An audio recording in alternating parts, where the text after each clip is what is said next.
divine source. mu ne xam am nañ nag nga xam ne mooy cosaan bi nga xam ni. The divine source. mooy cosaanu yàlla bi nga xam ni. Which is the source of all existence. mooy cosaanu mboolem am-am gi. And we call that mu ne dañuy tuddee loola. the reality mu ne li nga xam ne mooy dëgg-dëggi. of the source. mooy dëgg-dëggi cosaan gi.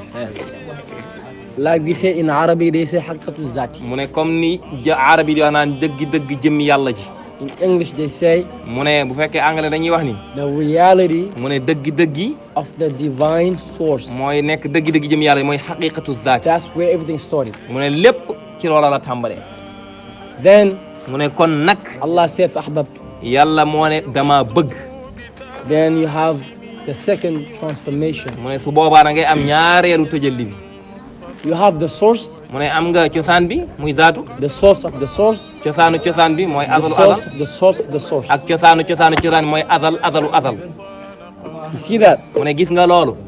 And then from that, mu ne kon tukkee ca loola. Azal packed, mu ne azal toj.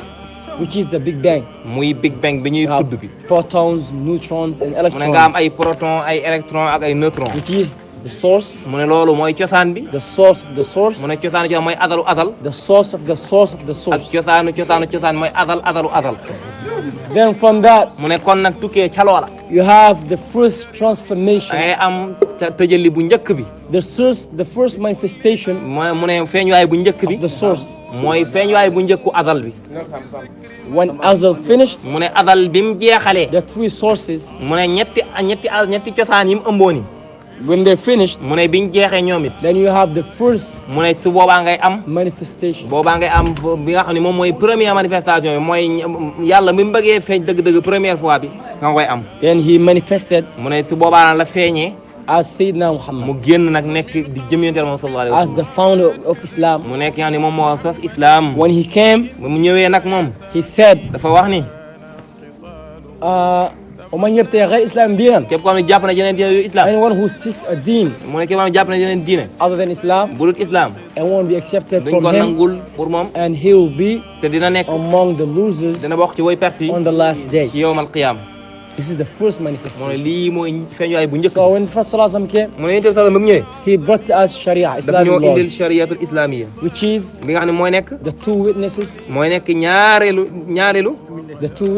shahadatani, mu ne mooy ñaari seede yi. 5 prayers, mu ne julli juróom. charity, mooy génne joxe azaga. you fast during the nga month woor of weeru Ramadan, koor. and then you make pilgrimage to Mecca. nga dem Makka aji Makka.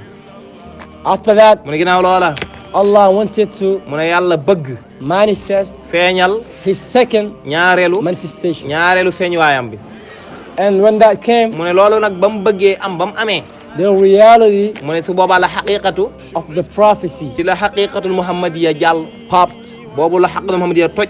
When it popped, ba mu tojee. what came out? lan moo ci génn. Haqqatul Ahmadiyya. xaqiqatu ahmadiya. The reality mooy dëgg-dëgg bi. Ahmadiyya. mooy nga xam ne mooy dëgg-dëgg. So we started mu ne kon ni mu commencé. from that, mu ne kon fu fa wala tukkee. the reality, the source of the divine source. mu ne dafa commencé kon ci azalu yàlla ba xaqatu zaat. We started mu ne ginnaaw loolu encore. from the, mu ne tukkee ci. we started mu ne ñu comment tàmbali ko. from the tukkee ci. divine source ci azalu yàlla bi. of God. ci yàlla. Then we moved ci boobu lañ doxee nag. to the reality ci of dëggi-dëggi. the prophecy. yonent bi sallallahu alayhi wa sallam. Then we moved ñu jógee foofu. from the reality dox ci. of Ahmadiyya. dëgg-dëgg Cheikh Ahmad Then when Tidiane. we came to Sheikh bi Tijani, ñëwee ci Cheikh Tidiane nag. Allah, when he wanted to manifest mu himself, ne yàlla bi mu bëggee feeñal boppam. he called himself mu ne mu woo boppam. in the man, mu ne ci biir nit ñi. in a man mu ne ci biir ab nit. called bu ñuy tuddee Shaykh Tijani. Cheikhu Tidiane. This is the third mu ne lii manifestation. mooy ñaareelu of the feeñuwaayu. source. ñii mooy ñaareelu feeñuwaayu azalu yàlla. So it's the same thing, mu ne kon lii benn mbir la. that one thing boo xam ne benn mbir la. that keeps moving, boo xam ne mooy dox rek. keeps transforming, di dox keeps changing itself di changer di dox boppam. into different waaye manifestations tamit di dox ci ay feeñuwaay yu bari. and different names ay tur yu bari. and different forms. ci ay jëmm yu bari. So when you come to the tariqa of Sheikh Tijani, boo ñëwee ci tariqa Tijaan bii. Allah says, yàlla dafay wax ni. وأن لو استقاموا على mu الطريقة ne bu ngeen xoccalee ci yoon bii. jàpp ci لأسقيناهم ماء غدقا. dinañ leen nandal ndox mu nëtëx. if you steadfast mu ne kon bu fekkee ne jàppandi ngeen yéen ñëpp ngeen on the jàpp road, the right path, ci yoon bi nga xam ne mooy bu baax bii we will bring you, dinañ leen jox we will provide for dinañ you leen nandal abundant water. ndox moo xam ni gu nëtëx la So, mu neex kon nag Shaykh Tijani, when he came, kon Cheikh Tidiane bi mu ñëwee he brought us daf ñoo indil tariqa, tariqa which is bi nga xam ne mooy lazim, laadim the prayers that you say morning and evening. mu ne li ngay jàng suba ngoon Then you have wazifa, mu ne nga am wadifa then hadratul Jumu'ah. ak xadratul juma This is the second manifestation. lii mooy of that. ñaareelu feeñuwaay yàlla Then we moved from there. mu ne ñu tukkee ca loola But before that, waaye njëkk loola sax Shaykh Tijani Cheikhu Tidiane is the owner moom mooy ki nga xam ne mooy borom of the ocean. mooy borom am gi He is the owner of the ocean of sainthood. mu ne